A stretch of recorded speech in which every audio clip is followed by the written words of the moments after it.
అందరికీ నమస్కారం అండి. నిన్న నర్సీపట్నంలో నారా పప్పు లోకేష్ శంఖారావు అని చెప్పి మరి సభకు రావడం జరిగింది. 2:30కి సభ ప్రారంభిస్తారని చెప్పి 3:30 వరకు కూడా రా కదలిరా అని చెప్పి పాటలు ఎన్ని పెట్టినప్పటికీ కూడా శ్రేణులు రాకపోతే సుమారుగా గంట పాటు బస్సులోనే ఉండి అప్పుడు 1000 కుర్చీలు వేసిన ఆ సభలో 1000 కుర్చీలు మాత్రం వేశారు. 1000 కుర్చీలు కూడా నిండితే ఒక 500 మంది 1000 మంది అంటే సుమారుగా 2000 మందితో ఈ నారా లోకేష్ ఏదైతే పప్పు లోకేష్ ఉన్నాడో ఆ సభ నిర్వహించడం జరిగింది. ఇదే నర్సీపట్నంలో గత నెలలో కేవలం మా విశాఖపట్నం జిల్లాకు సంబంధించి నాయకులు వస్తే 40,000 మంది పైగా బస్సు యాత్ర సక్సెస్ చేసిన ఘనత మరి జగన్ అభిమానులది.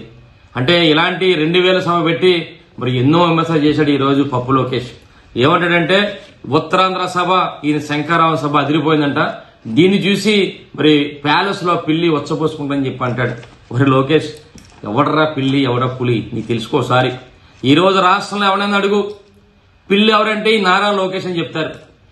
అదే పులి ఎవరైనా అడుగు ఈ రోజు రాష్ట్రంలో పులి ఎక్కడుందంటే పులివెందుల్లో ఉంటుందని చెప్తారు. బాబు పులికి పిల్లికి తేడా తెలుసుకొని నీలాంటి పిల్లిలు ఎంతమంది వచ్చినా సరే మా పులిని ఏమీ పీకలేరన్న సంగతి మరి నారా పప్పు లోకేష్ తెలుసుకోవాలని చెప్పి మీ ద్వారా తెలియపరుస్తున్నాను.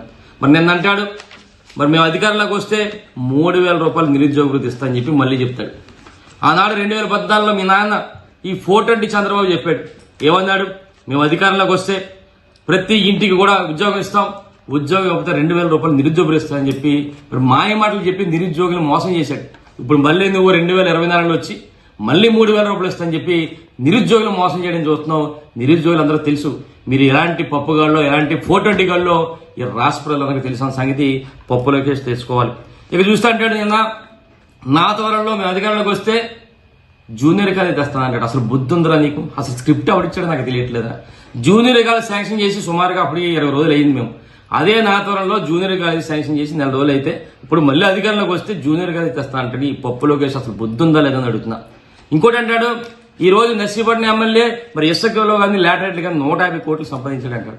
అసలు బుద్ధి ఉందరా నీకు? స్క్రిప్ట్ ఎవడిచ్చాడు? నీ పక్కనే దోపిడీ నా కొడుకు అయ్యింది పాత్రను పెట్టుకుని ఇసుకలోని లాటరేట్లోని 100 కోట్లు సంపాదించాడు తెలుగుదేశం ప్రభుత్వ హయాంలో. నువ్వు వాళ్ళని అనకుండా మమ్మల్ని అంటావా? ఒక్క పైసా అయినా సరే, ఒక్క రూపాయి సరే, ఒక్క పైసా సరే అవినీతి చేసిన నిరూపించారా చెప్పి పప్పు లోకేష్ మీ ద్వారా మరి హెచ్చరించడం జరుగుతుంది. ఆ రోజు తెలుగుదేశం ప్రభుత్వ హయాంలో అంటే ఎలాగుంటుందంటే పచ్చకాములు వచ్చిన లోకం అంతా పచ్చకుంటుందంట. అలాగా తెలుగుదేశం ప్రభుత్వ హయాంలో ఆనాడు రాష్ట్రాన్ని దోచుకున్న దోపిడీ నా కొడుకులు ఎవరు? ఈ 420 చంద్రబాబు గారు, ఈ పప్పు లోకేష్ గారు, ఈ దోపిడీ దొంగ అయిన పాత్రుడు. మీలాంటి వాళ్ళందరూ కూడా మమ్మల్ని మా నాయకులను విమర్శిస్తే చాలా విడ్డూరంగా ఉంది. ఆనాడు తెలుగుదేశం ప్రభుత్వ హయాంలో చెత్త పరిపాలన ఇచ్చిన చెత్త నా కొడుకులు ఎవరంటే ఈ 420 చంద్రబాబు, ఈ పప్పు నారా లోకేష్, ఈ దోపిడీ దొంగ అయిన పాత్రుడు సంగతి ఈ రోజు రాష్ట్ర ప్రజలందరికీ కూడా తెలుసు. ఒకడు అంటున్నాడు ఇలాంటి అంటే ఇలాంటి వాళ్ళు ఎంతమంది సరే అయింది పాత్ర ఇలాంటి కానీ ఈ పప్పు లోకేష్ గారు కానీ 420 చంద్రబాబు గారు ఎంతమంది ఏకమైనా సరే మా నాయకుని ఏమి పేగలేరన్న సంగతి మీకు తెలుసుకోవాలని చెప్పి ఈ సందర్భంగా తెలియపరచడం జరుగుతుంది. ఇక చూస్తే అయ్యింది పాత్రుడు మాట్లాడతాడు, ఇది చాలా విమర్శలు చేస్తాడు. ఒరే అయ్యింది పాత్రుడు ఒకటే అడుగుతున్నాను, నీలాంటి దొంగనాకుడులు ఎవరైనా ఉన్నారు ఈ రోజు? ఈ ప్రపంచంలో దొంగనాకుడులు ఎవరైనా ఉన్నారంటే నారా లోకేష్, పప్పు లోకేష్, 420 చంద్రబాబు, అయ్యింది పాత్రుడు అని చెప్పి ప్రతి ఒక్కటి చెప్తాడు. మీరు మా నాయకుల గురించి విమర్శిస్తే చాలా విడ్డూరంగా ఉందని చెప్పి అంటున్నాం. అంటాడు మాట్లాడితే అంటాడు 3,000 రూపాయల పెన్షన్ మోసం చేశాడు అంటాడు. ఒరే అయ్యింది పాత్రుడు నీకు బుద్ధి ఉందరా? మాట్లాడుతున్నాను బుద్ధిలోకి మాట్లాడి ఎన్నిసార్లు చెప్తారో 3,000 పెన్షన్ గురించి? నేను ఎన్నిసార్లు చెప్పాను నీకు? ఒరే ఒక్కసారి మా మేనిఫెస్టో చూసుకో.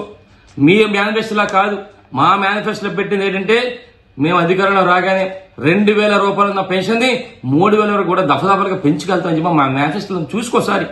మీ మేనిఫెస్టో ఎక్కడ కనబడదు, మా మేనిఫెస్టో చూసుకో. ఎలా నువ్వు మోసం చేయాలనుకుంటే ఎవడు వినే పరిస్థితి లేరని చెప్పి అయ్యన్న పద్ధతి చెప్తాను. ఆనాడు రైతులు మోసం చేశారు, డోక్రా మహిళలు మోసం చేశారు, నిరుద్యోగులు మోసం చేసిన ఈ చెత్తనా కొడుకులు మా నాయకుల గురించి మాట్లాడుతుంటే చాలా ఆశ్చర్యంగా ఉందని చెప్పి సందర్భంగా తెలియపరుస్తున్నాను. అంటే మీలాంటి శాడిస్ట్ నా కొడుకులు రాబోయే రోజుల్లో ఎంతమంది ఎన్ని చేసినా సరే మీ రాష్ట్ర ప్రజలు సిద్ధంగా ఉన్నారు, రాజకీయ సమాధి చేయడానికి సిద్ధంగా ఉన్నారు. ఎందుకంటే ఈ రోజు రాష్ట్రంలో గౌరవ ముఖ్యమంత్రి వైఎస్ జగన్మోహన్ గారు ఎక్కడ పార్టీలు చూడకుండా రాజకీయాలు చూడకుండా ప్రతి ఒక్కరు కూడా ఎన్నో సంక్షేమ పథకాలు అందిస్తున్న సంగతి అందరూ చూస్తున్నాం. ఈ రోజు ఏ గ్రామం వెళ్ళినా ఏ ఇంటికి వెళ్ళినా సరే మా పార్టీ నాయకులకి సమానంగా ముఖ్యంగా మహిళలందరూ కూడా 100% మహిళలందరూ కూడా జగన్మోహన్ గారి నాయకత్వాన్ని కోరుకుంటున్నారు. రేపు జరగబోయే ఎన్నికల్లో ఏదైతే మా నాయకుడు జగన్మోహన్ గారు చెప్పారో 170 స్థానానికి 175 మేము వైఎస్ఆర్ పార్టీ గెలిపించుకుంటాం.